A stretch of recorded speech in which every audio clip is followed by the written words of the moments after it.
Welcome to this week's Read the Bible Story Together session.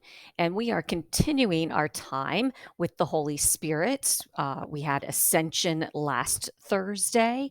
And before that, we were talking about the promise of the Holy Spirit. This also tied into the children's message a few weeks ago.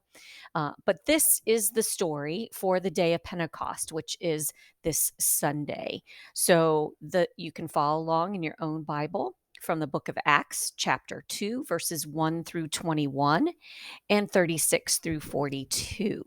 And we will read the Holy Spirit from the Spark Story Bible from Spark House Publishing.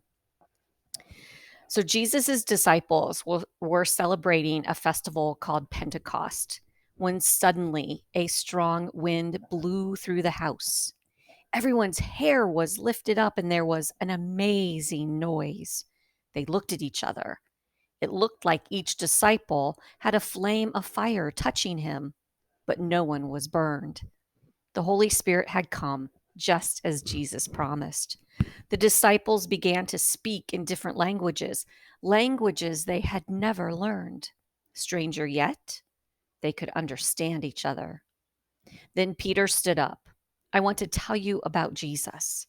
He reminded everyone that what Jesus had taught them. He told them how Jesus died and lives again. It's time for us to begin a new life with God's Spirit guiding us, Peter said. And the disciples were excited to live differently, guided by God's Spirit. And this was the very beginning of the Christian church. And you can see there the picture of the disciples with the flames touching their heads, but they were not burned. And so on this Pentecost Sunday, we do celebrate the birthday of the church. It's kind of a birthday party. And we recognize the gift of the Holy Spirit that Jesus had promised. And that Spirit guides us to live as Jesus wants us to live.